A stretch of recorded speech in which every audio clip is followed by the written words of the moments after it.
Hello, my fellow nerdballers. This is MVP Dawncroft, and this is the third episode of Lore of StarCraft. I am here with Boisterous. Hello, everybody. It Who Speaks, a.k.a. Dylan. Hello. And Razgriz. JACKALS, you knock. And we are going to be talking about one of my very favorite characters from the original StarCraft, and someone who makes a small appearance in StarCraft 2, Executor Tassadar. Although he's not Executor at all times. But he's an Executor through most of the lore. So, Tassadar is a character that most people, when they hear that name, they think of the guy who destroyed the Overmind, right? Mm-hmm. Yep. He's the guy who destroyed the Overmind. Space Messiah. What a lot of them don't know is that Tassadar had a hand in the events of StarCraft starting from the very first cinematic. The first cinematic we ever see at the beginning of StarCraft is a bunch of Hick Terrans on a scavenge mission, just going through a bunch of space debris, and out of nowhere comes a giant Protoss ship. It's probably a carrier, and it releases a giant beam that haphazardly destroys their vessel, even though their vessel was clearly not the target, because it goes right to the planet's surface. That is the scorching of Chowsara, which is the first time the Terrans directly encounter the Protoss in the core game. That was the fleet of the Executor under command of Executor Tassadar, and they were there to begin sanctioning and eradicating this new Zerg threat that was appearing throughout the Terran worlds. And that gets all the events that we come to know of as StarCraft in motion. Mm-hmm. Actually, StarCraft Legacy did a really good cinematic on that initial encounter called First Contact. Yes, it's brilliant. They use even the colors of the old game, with the Gantrathor and everything. It's a beautiful cinematic. Everyone should watch it. Yep. Legacy makes great cinematics. Now, Tassadar has the position of Executor, and what that is the highest ranking position in the Templar caste. It's a position of great honor. The fleet of the Executor is the central powerhouse fleet of the Protoss Empire, or it was. Currently there is no Protoss Empire, not anymore. But, and so you'd wield enormous power. The only people you answer to are the Judicators of the Conclave. And the one we're most familiar with is Judicator Aldaris. So, did anyone have anything to add to that? The initial impressions of Tassadar? His origin? Well, I mean, it's a super hierarchical structure. There's a very definite set of political castes and appointments. It's clearly structured on Rome. Judicator, Executor, Praetor are all positions in Roman government. And everything actually down to, even sort of the Zealots are sort of based on this idea of essentially strength and honor as these value systems, which like ultimately... The old Roman legionnaires? Yeah, even their fighting style is about, making these phalanx of zealots, and you have dragoons behind them providing support. It's very Roman. And that's important because, you're built with you're introduced to this faction that holds central to its values of, strength, honor, obedience. And Tassadar is a rogue. He breaks away from that mold. So we essentially have a Julius Caesar character. And Yeah. I'm not talking about the fallen Julius Caesar. I'm talking about how he was the hero of Rome, the general, the champion. That's what Tassadar is. He's their in Aldaris' own words, he was their brightest son. He's their champion of the I column. guess, in a sense, it would be like if halfway through Julius Caesar ripped off his face and said, "Surprise, guys, I'm Jesus." Halfway through that, yes. And ironically, that's how the Conclave paint him after his so-called fall. Mm-hmm. So it's funny that Tassadar ends up striking a relationship with both Zeratul and Raynor, because both Raynor and Zeratul are people that a person in that position should have nothing to do with. Raynor's just a petty human. What is he? Criminal, terrorist, leader, I mean, At the he's time, was he a criminal terrorist leader? He's Yes. a political Tassadar, outcast. political outcast. Yep. And I mean, Zeratul is part of an ancient clan or cult of heretics that are supposedly the sworn enemy of everything the Kala stands for. I mean, they sever their nerve tendrils so that. Ugh. Yeah, I know. It's Ain't right. a physical and figurative break from the Protoss community. Their strength is their bond together and their system, which is so structured and proper. And when let's start with the break. I should have brought this up first. So, as we know, Tassadar burns Chowsara. Then he also burns Marsara. He's just exterminating the Zerg infestation wherever it is. Then he was ordered, when Arcturus Manx draws the Zerg to Tarsonis, he is ordered by the Conclave to eradicate Tarsonis, scorch it. He chooses not to. Actually, I think you got that backwards. He did not destroy Marsara. He did destroy Tarsonis. That's in the after credits of... He does burn Marsara. He destroys all of them eventually. He starts with Chowsara, which he just like jumps in and incinerates it, and then Marsara, he jumps in and then he's like, we should see what's going on. He goes down to Marsara, he evacuates Terran. I think that's the first spot he meets Jim Raynor, but I might be completely wrong on that. And then that's after where he's stationed. Yeah, and then after all hope is lost and like they've already evacuated everybody that can be evacuated, they get back to orbit and then they torch Marsara and then they do the exact same thing on Tarsonis, but with more resistance from Mengsk. I was working off of what the game says after the 4th Terran mission, Jacob's installation. It says literally right after the refugees pull out of orbit, the Protoss fleet arrives and burns the planet, just like they did on Chowsara. And all life on the surface was extinguished. All right. Well, I know that I seem to remember the end of... is it Terran Mission 7? Where the Psi Disruptor is planted and you have to... The Great Betrayal. No, it's 9. It's 9, Mission 9. Antigua Prime. Yeah. Antigua Prime is Mission 7, and they burn that planet as well. You're right. I forgot about that. Yeah. There's just no reason to keep Tarsonis around after drawing that many Zerg. It's a shooting gallery. Well, what I'm referencing is the first Protoss briefing. You're right. I'm trying to remember what planet he really bulks at, and I think he catches crap from the Judicators because he stayed his hand a little bit just to give priority to the humans. Okay, I can quote Aldaris directly here. The former executor Tassadar was commanded to halt the Zerg progress in the Terran sector by burning the infested human worlds.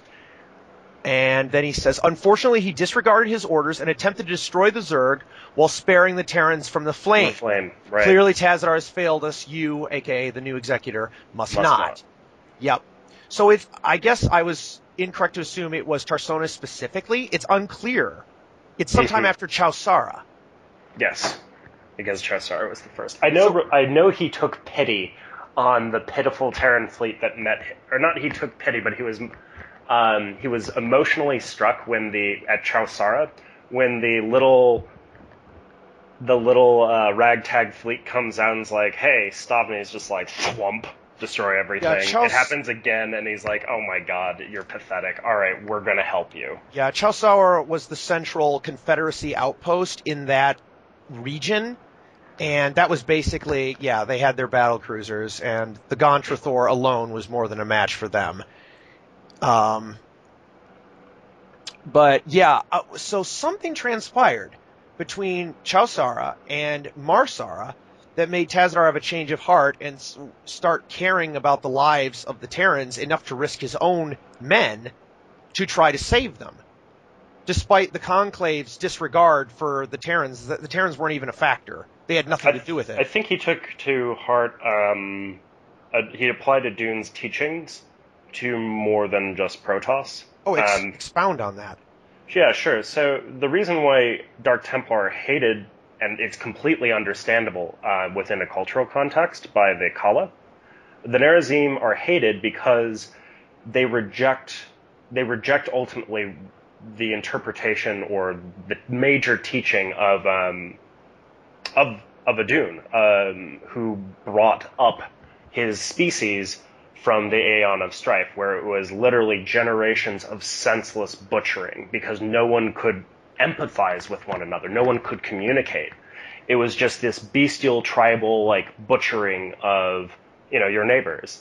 And to, like, when the Kala is created, when that link is reforged by Adun, it is for the first time, I would imagine, in thousands of years, perhaps tens of thousands of years,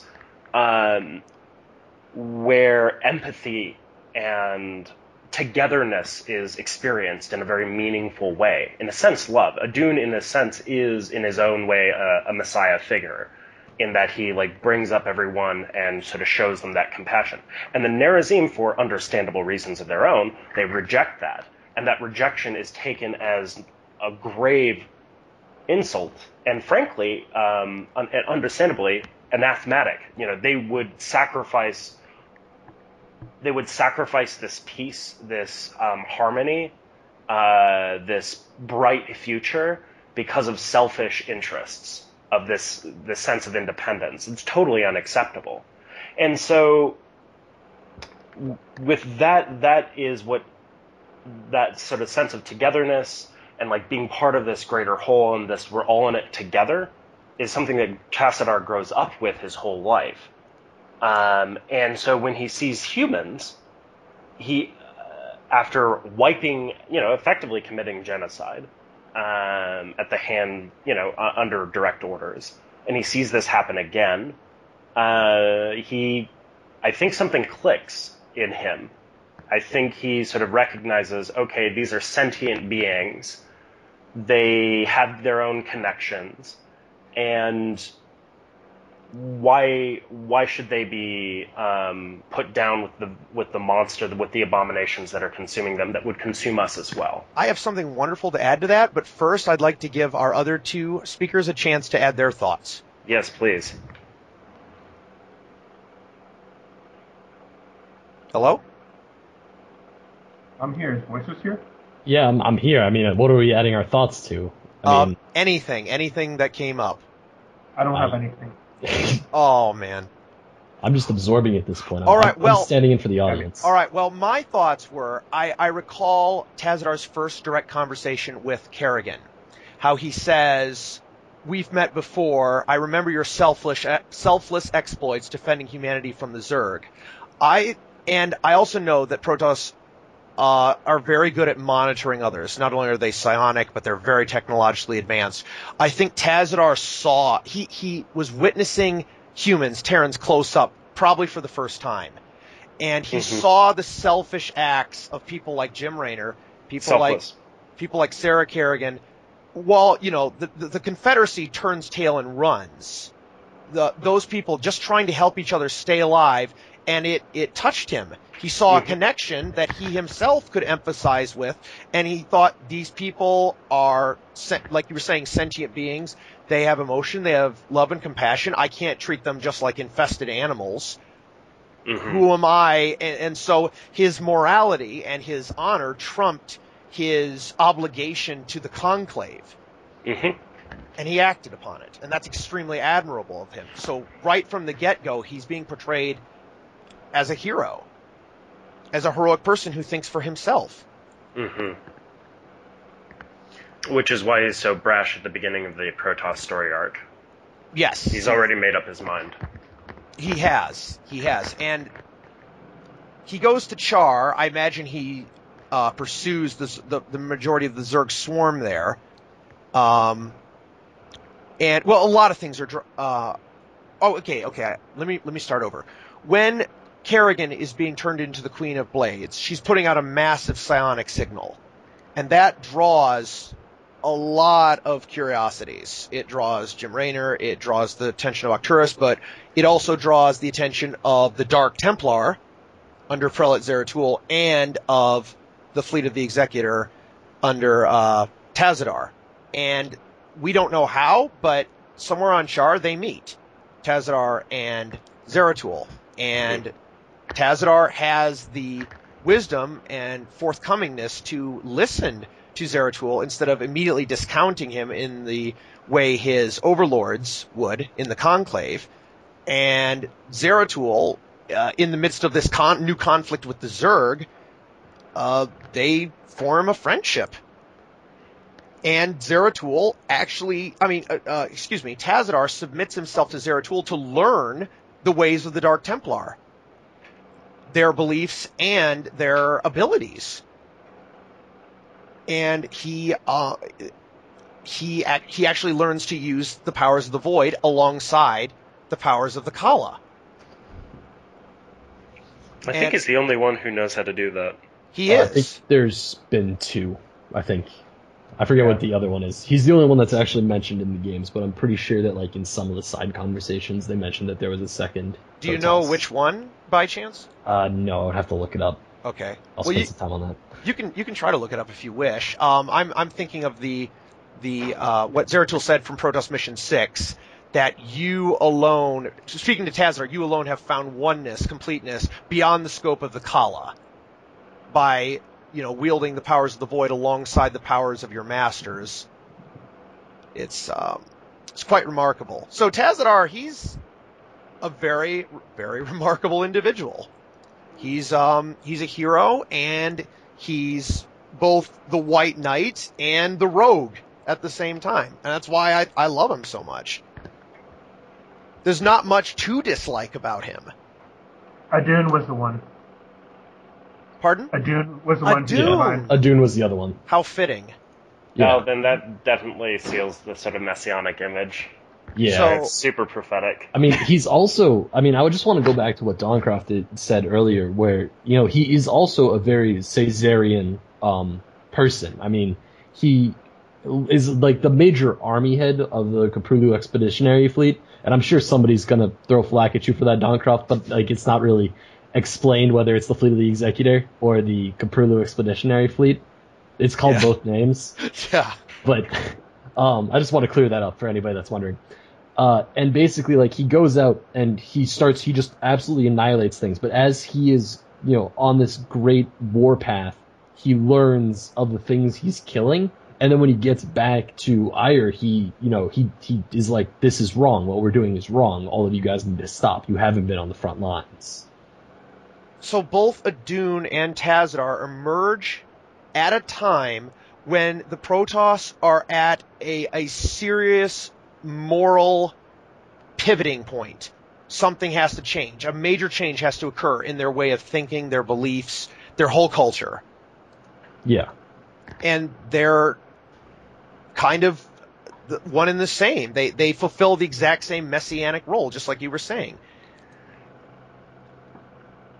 With Adun, it was what? The uniting of all the warring tribes, correct?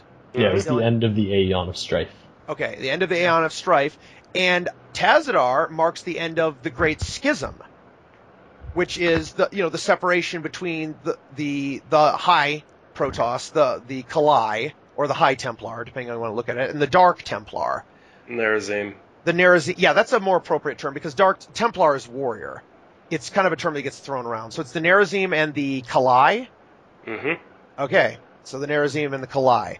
And no, you would say Kalani, wouldn't you? I believe it's the I guess. Kalai. No, I've heard Kalani is the Kalani language. Oh yeah, that's it. Okay. and they all speak Kalani, even the Dark Templar. Okay. Yeah, well, I mean, I would imagine that. That makes sense because the Dark Templar were around when their language was reinvented or reestablished. Yeah. I could point out another cool thing about Tassadar is he's the only person in all of StarCraft and Brood War to trick the Queen of Blades. Mm-hmm. Yeah, that was a really awesome mission end. He one-ups her in the 6th Zerg mission, which is called... Oh, I can't remember what it's called. Dang it. But it's where it's the first mission where you get Guardians. I remember that much. And you're supposed to when you beat the Protoss, he says, come alone to this island in the middle of the map and face me one-on-one, and Kerrigan, of course, goes there. And she fights an illusion, and she's like, you cowardly Templar, come out and face me. And he says to her, so long as you continue to be so predictable, O Queen, I need not face you at all. You are your own worst enemy. Yeah. Which links right back to what he said in the briefing. She says, it seems like your vaunted power has diminished of late. And he says, mayhap, O Queen. Or is it that I need not flaunt my power in such an infantile test of will? He trolls her so hard, and she gets her nice and angry, and so she becomes predictable, and he's like, all right, cool. Now we get to have a free... We'll just help ourselves to Zaz, no problem. And in fact, in the Zerg Brood War campaign, Kerrigan herself credits Tassadar in teaching her a lesson in not overestimating yourself or underestimating your opponent. Well, I mean, it's the bitter. What is so bittersweet about Brood War, and why I like it more than the original story arc, is because it really turns and twists Tassadar's teachings. The unity that Tassadar fights so hard to accomplish is undermined by really his one real student, which is the Queen of Blades. And she uses his lessons to completely destroy this fellowship that is formed out. She creates a unity. Yeah, she creates a unity between the Dominion and the shattered remnants of the Protoss Empire to kill this new enemy, and then she completely guts them when she's done with them by tricking them in the same way that she was tricked by Tassadar. And she does the same thing in the Protoss Brood War campaign, playing the Aldaris.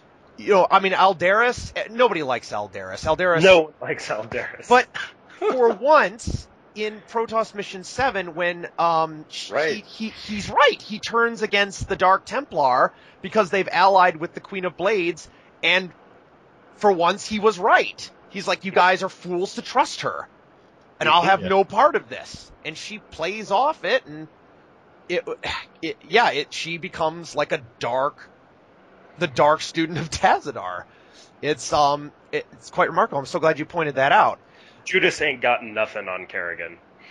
I'm just going to put that out there. Judas Iscariot, I'm assuming? Yeah. Yes, Judas Iscariot, the betrayer. Okay, look, the biblical allusions that are made in StarCraft 1's arc we're going to be diplomatic. We're going to call them a little heavy-handed. Or perhaps insistent. I don't know. They really like their biblical metaphors. Yeah, they do. As well as metaphors to Greek and Roman, and they bring a lot of the ancient and successful lores into the fold quite wisely and successfully. Mm-hmm. It's one of the things that really drives their storing. They're using tried and true archetypes and methods very well. Hero with 1,000 faces. Mm-hmm. So now, of course, Tassadar, being a messianic figure, ends up dying.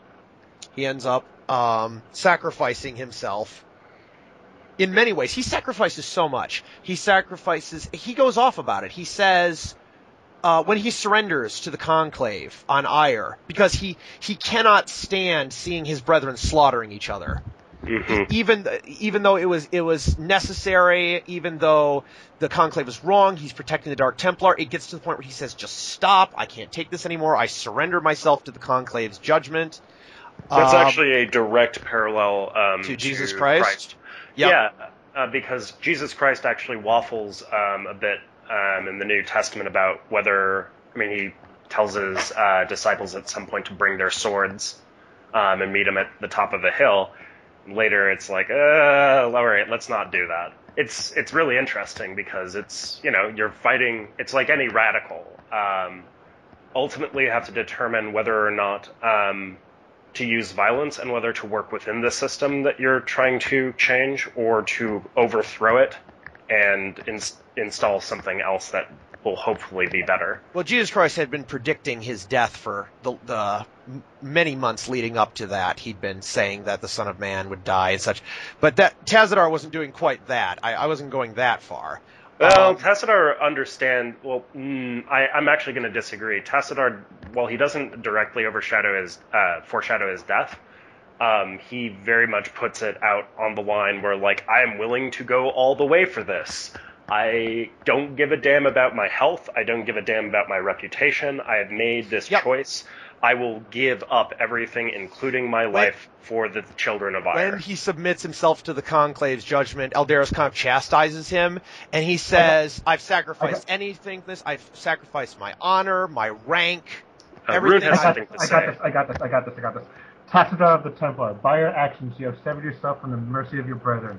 You refuse to destroy the Terran worlds as was commanded. You have questioned time and time again the sacred will of the Conclave, and you have abandoned your homeworld in its darkest hour. Most grievous of all is that you have allied yourself with the blasphemous Dark Ones, and learned to utilize their profane powers in tandem with our own. What say you, O fallen Templar? Aldaris, I submit myself to the Conclave's judgment, but know this. Given the same choices again, I would surely have made them. I have sacrificed all that our world might live. I have sullied my honor, I have discarded my rank and standing, and I have even broken our most ancient traditions. But never think that I would, for one moment, regret my actions. For I am Templar, and above all else, I have sworn to protect our homeworld to the end. Yep, that's it. That's right there. Beautiful writing. Yep. It's great. I've loved he's got so many powerful lines just like that. And when I first played the campaign, I thought, now what was the point of Tassadar surrendering like that? Because all his followers just come and bust him out. Mm-hmm. But it's the end of Protoss Mission 8, where it's the first mission that you get carriers. So those of you who played it might remember. And you're controlling the Hyperion, which was always fun. But basically, you bust in, you break him out of his stasis cell, but then a large number of carriers and adjudicator ships warp in around you. And they're like, and Eldaris is like, yeah, we predicted you'd try to come and rescue your leader. But then the Dark Templar decloak around you and say, they basically prove that they were with him as well, that the Dark Templar were also committed to this. I'm faltering here. Could someone fill in? Well, I mean, that dialogue? They don't just phase in. They phase in with their their proverbial and literal daggers at Eldaris' throat and go, yep. So let's talk about this. Their warp blades drawn. Yeah, and well, I mean, basically, Eldaris values his own life more than he does. I think really we see the true colors of Eldaris. He's very much an autocrat or an oligarch, and he's more concerned about preserving the power of his institutions and himself, rather than actual traditions. So Zeratul, playing off of the situation that Tassadar has created. Zeratul, he makes a speech there, and it's quite a good one. Yes. I wish I could remember it. Does anyone? Something about witnessing the birth of negative sons. It's you don't know where I've been, Lou. You don't know where I've been. And I have seen things, and you live in a fantasy. Yeah, no, it's a good one. Look it up. It's that awesome. moment right there is Tassadar doesn't die. He doesn't die there. He doesn't get crucified. But he was willing to be. And in that very moment where the Dark Templar decloak, Zeratul says all those things, that is the beginning of the end for the Overmind. Mm-hmm. And it's the beginning of the end for the Great Schism, right? I mean, well, that is where the High Templar and Dark Templar uniting really happens in earnest, right there on Ire in the middle of a Judicator citadel. Mm-hmm. So it is quite the moment, and Tassadar created it with his actions. Mm-hmm. All of them leading up to that point. And that unity leads to the assassination of the two Cerebrits that served as the Overmind's bodyguards, and then the Sumeri push towards the Overmind and killing of the Overmind by Tassadar using the powers of the Kala and the Void in tandem in a great self-sacrifice. So, Razgris, how's it going on that? It's at the end of Protoss Mission 8. I have a conversation between Aldaris and Zeratul, but I don't think it's the one that... What could you possibly know about our designs? Oh, Aldaris. That's what he says, I think, right before. Yeah. What was the mission again? It is Protoss Mission 8. So, it's called... Oh, gosh. I'm going to look it up Shadowhunters? myself. Oh, wait, is this Brood War? Countdown? The Trial of Tassadar. Quite aptly named. I just found it. You might be able to find the code then before me. Yeah. Okay, I got it. Go ahead. Okay.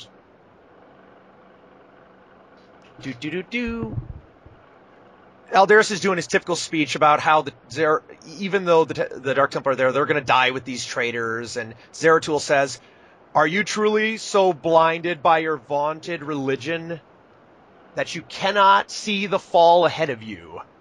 Your conclave believes that they are winning this war, but all they have succeeded in doing is helping the Overmind to win."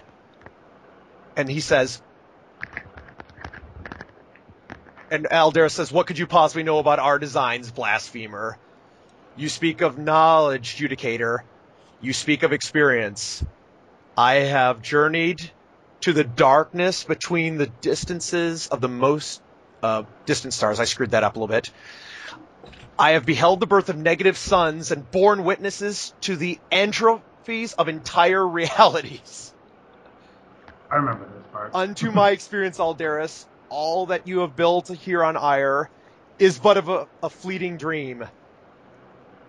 A dream from which your precious conclave shall awaken, finding themselves drowned in a greater nightmare." It's such good writing. It's brilliant. I mean, good. By all the gods, like, I'm so happy that there is writing now in Heart of the Swarm. Like, when I saw that, I'm like, this is what StarCraft is. I'm so happy. So essentially, Tassadar has given the Dark Templar Prelate an audience in front of the Conclave. For the first time in so many years, the Dark Templar can actually give their fricking position. They can speak their side of the story here. And it's not just them, it is the prelate, their high priest. I mean, that's what a prelate is in Roman society. I mean, he's a holy man. Oh, I didn't know that. Yep. Although I don't think the prelates could cloak and draw blades and well, maybe they could. I don't know. Rome, everyone has a knife, and of course. Of course, a warp blade trumps a knife any day. Yeah, it's a dagger. It's a dagger that cuts through anything. Oh, yeah. Yep.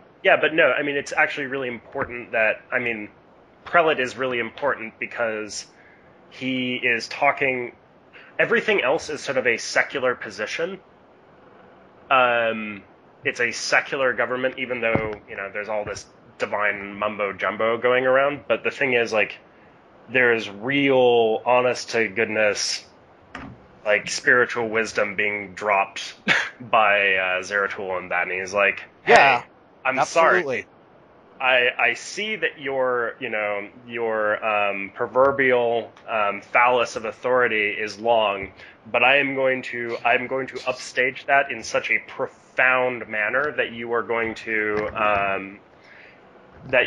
to just basically be in shock and awe, and everyone around you that flock to you is going to be called into question." Yeah, it's the letter of the law versus the spirit of the law. It's saying, look, for all your, vaunted religion, for all your practices and your fire, what are you truly accomplishing? You're helping the Overmind win. We're actually managing to fight a small civil war in the middle of a planetary invasion and annihilation. It's just the amount of stupidity that comes out there. In the face of total annihilation, they still clung to their failing traditions. Yep, that's the words of Phoenix, I believe, yes? No, I think Tassadar said that. Oh, in response to Phoenix, yes. Unbelievable. Even in the face of this, they still cling to their fading traditions. Yeah. And, of course, as we all know, in the final mission, Tassadar puts word into full action and makes the ultimate sacrifice to destroy the Overmind, which sets up the events of Brood War. So we've got a very prominent character, and, of course, Blizzard has made him surprisingly reappear in ethereal form. As to how justified that'll be, we'll have to wait till Legacy of the Void to further see how all that plays out. It still confuses me. I'm sure he'll make an appearance. I think it has something to do with the combination of the Kala and the Void. That, like, anybody that learns both of those practices kind of hits a certain point where their spirit will live on, despite not having a body. Well, obviously his task wasn't done, because destroying the Overmind didn't accomplish what they all thought it would accomplish. It didn't... See, it all goes back well, not back, it all goes forward to what we now know about Amon, the fallen Xel'Naga, aka the Dark Voice. The Overmind was a pawn of his. Therefore, Kerrigan indirectly was a pawn of his. So the Overmind was not the end of the evil. Destroying it didn't finish the task. It only postponed the inevitable for the Protoss race. As we all know, if whatever doesn't happen, the Protoss are going to go down nobly, but they will go down, and they will be destroyed. So, and if that happens, everything Tassadar fought for will be for nothing. Yeah, we could go way deeper into the Heart of the Swarm campaign and its implications. We could, and we should hit that on a later episode. Yeah. Because I feel like we're getting quite dangerously close to that. Yes, we are, and we are close to time. So, does anyone have any closing thoughts? So, are you in agreement that Tassadar isn't truly dead? Physically, he doesn't have a physical body anymore. Yeah, we could go back. We could go back to the messianic implications of the resurrection of Jesus Christ, and now how his body now transcended the physical world, et cetera, et cetera, et cetera. But I'd rather not go into that too deeply because the connection is pretty loose there. It's more that, in order to be a true Messiah has to transcend death in some way. Either their message must transcend or they themselves must transcend, because a dead Messiah can't save anyone. Not if everything they did is truly dead. I mean, he's pretty much fulfilling that, not having a body and just basically being an ethereal god. He delivers the prophecy after he's dead. The prophecy of, you must de-infest Kerrigan. He says, I have never tasted death, which was a mistake. Nor shall I. I'm sure they're going to do something good with it, but that was definitely a mistake on the writer in terms of... He did transcend his body, that's for sure. I mean, he turned himself into energy to destroy the Overmind, and maybe he did it at such a level where he couldn't return to physical form. I could see that being very plausible. I'm just going to say, given I'm less charitable given what I know about how Wings of Liberty was written. I'm in a more charitable mood after Heart of the Swarm. I think a lot of us probably are. You should be, because they actually had writers for Heart of the Swarm. Yeah, let's be nice. The level designers didn't write the story for the expansion, and so it wasn't a jumbled pile of garbage. That's what it is. That's what it comes down to. And we have to take it for what it is now, though. So right. And if they can make Amon work, half the reason why Amon's so scary now is that Amon has a name rather than the Dark Voice. That alone, and the fact that Amon has this profound and perverse influence that they've really finally been able to articulate, that goes all the way back to the first series. Tassadar, we still need you. We need you again, buddy. All right. Honestly, I kind of wish Tassadar did die solely because you could have a final... it's sort of the rule of three. If you look at the Abrahamic tradition, including Islam, it's a series of prophets and or avatars of God that are part, each one is building off of the other into sort of this greater struggle between, I guess, good and evil. And that's really what it is, seems to be. The mythological narrative is ultimately between good and evil, because the way Blizzard, Blizzard in a very real sense is an American company. You can see they really love freedom. They love rebels. They love fighting against the man. Every culture's literature will bring forth heroes which exemplify the values of the said culture. Yeah, and so, basically it's slavery and death versus freedom and peace, or something approaching peace. With just enough violence to keep the gamers coming, because... No, not gamers, Americans. Wait a minute. What happened to the Koreans? Okay, so here's the thing. Violence is looked at differently through different cultures. For example, the way StarCraft is presented is a very American perspective. You go out, especially the Terran, it's you go out and you make something happen.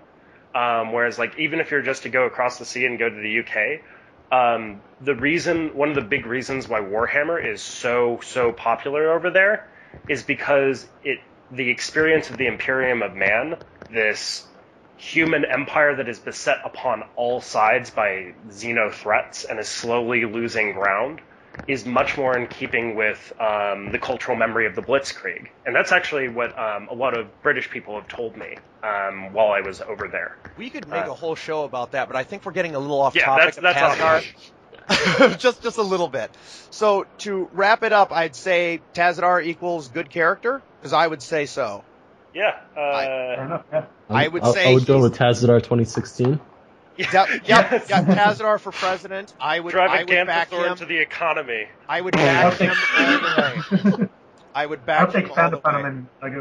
I hope they expound upon him in Legacy of the Void. Absolutely. He's a great character, and he's got a lot more depth than I think a lot of people are aware of.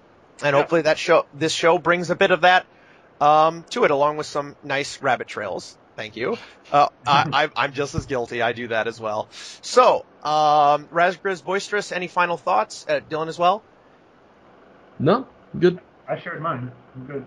All right, fantastic. Well, thank you all for listening. That was another long one, but hopefully it was worth your time. Our next major topic is going to be Raynor and Phoenix during the period of the Exodus to Shakuras. And we may have a special episode about the Heart of the Swarm campaign. So we will see you then. This is MVP Dawncroft signing off.